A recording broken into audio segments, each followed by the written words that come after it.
రవికి జీవితం అంటే చాలా ఆశలుండేవి.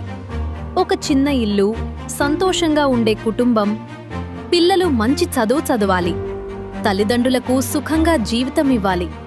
ఇలా ప్రతి సాధారణ మనిషికి ఉండే కలలే అతనికి ఉన్నాయి.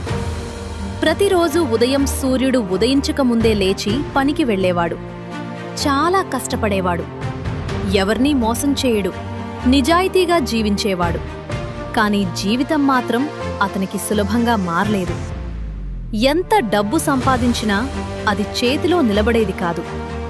ఒక నెలలో అమ్మ హాస్పిటల్ ఖర్చులు, మరో నెలలో ఇంటి అద్దె, పిల్లల స్కూల్ ఫీజులు, కరెంటు బిల్లులు, లోన్లు, ఈ ఎమ్ఐలు. ఒక్క సమస్య పూర్తవకముందే ఇంకో సమస్య తలుపు తట్టేది. మెల్లగా రవి మారిపోతున్నాడు. ఇంతకుముందు అందరితో నవ్వుతూ మాట్లాడేవాడు, ఇప్పుడు ఎక్కువగా మౌనంగా ఉండేవాడు. ఇంట్లో కుటుంబంతో కూర్చున్నా అతని మనసు మాత్రం ఖర్చుల లెక్కల్లోనే ఉండేది. ఒకరోజు అతని చిన్న కూతురు దగ్గరకు వచ్చి, నాన్నా, నాకా బొమ్మ కావాలి అని అమాయకంగా అడిగింది. రవి బయట నవ్వాడు. కాని లోపల అతని గుండె ముక్కలయింది. ఎందుకంటే ఆ చిన్న కోరిక కూడా తీర్చలేని పరిస్థితి అతనిదైంది. ఆ రాత్రి అందరూ నిద్రపోయాక రవి మాత్రం ఒంటరిగా పైకప్పు వైపు చూస్తూ పడుకున్నాడు. అతని కలలో నిద్రలేదు. మనసులో ప్రశాంతత లేదు. నేను తప్పేం చేస్తున్నాను అని తనని తాను అడుగుకున్నాడు. నేను కష్టపడుతున్నాను, నిజాయితీగా జీవిస్తున్నాను. అయితే ఎందుకు జీవితంలో ఇన్ని కష్టా? అలా ఆలోచిస్తూ ఉండగా మరుసటి రోజు పని ముగించుకుని ఒక టీ స్టాల్ దగ్గర ఒంటరిగా కూర్చున్నాడు. అక్కడ ఒక వృద్ధుడు అతన్ని గమనించాడు. ఆ వృద్ధుడు మెల్లగా అడిగాడు, ఎందుకు బాబూ, చాలా బాధగా ఉన్నట్టు కనిపిస్తున్నావు? రవి చిన్నగా నవ్వి, జీవితం సార్, ఎంత ప్రయత్నించినా ముందుకు వెళ్లడం లేదు. డబ్బు కోసం రోజంతా పరుగెత్తుతున్నాను, కాని ప్రశాంతత మాత్రం దొరకడం లేదు అన్నాడు. ఆ వృద్ధుడు కొద్దిసేపు మౌనంగా ఉన్నాడు.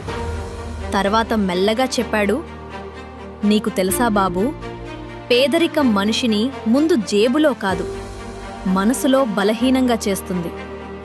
రవి ఆశ్చర్యంగా అతని వైపు చూశాడు. వృద్ధుడు కొనసాగించాడు, డబ్బు లేకపోవడం ఒక్కటే సమస్య కాదు. ఆ పరిస్థితి వల్ల వచ్చే భయం, తక్కువతనం భావం, ఆత్మవిశ్వాసం తగ్గిపోవటం, ఇవే నిజమైన శత్రువులు. చాలామంది జీవితంలో ఓడిపోవటానికి కారణం డబ్బు కాదు బాబూ, నేను చెయ్యలేను అనే ఆలోచన.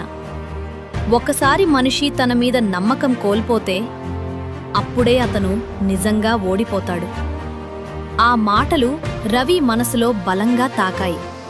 ఆ రోజు ఇంటికి వెళ్ళాక అతను చాలా ఆలోచించాడు.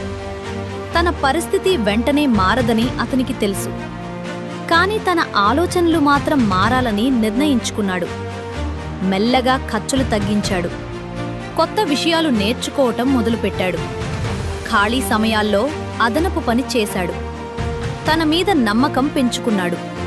ముఖ్యంగా ఇతరులతో తన జీవితాన్ని పోల్చుకోవటం మానేశాడు. రోజులు గడిచాయి. ఒక సంవత్సరం తర్వాత కూడా అతను కోటీశ్వరుడు కాలేదు. కాని అతను మానసికంగా బలంగా మారాడు. ఇప్పుడు అతను సమస్యలను చూసి భయపడటం మానేశాడు. ఎందుకంటే అతనికి ఒక నిజం అర్థమైంది. జీవితంలో కష్టాలు రావడం తప్పు కాదు. ఆ కష్టాల ముందు మనమే మనల్ని ఓడిపోయిన వాళ్లమని అనుకోవడమే అసలు ఓటమి. జీవితం ప్రతి మనిషిని ఒక దశలో పరీక్షిస్తుంది. కొంతమందిని డబ్బుతో, కొంతమందిని బాధతో, కొంతమందిని ఒంటరితనంతో. కాని చివరికి గెలిచేది ఎవరో తెలుసా? పరిస్థితులు ఎంత కష్టమైనా తన ఆశను వదలని మనిషి.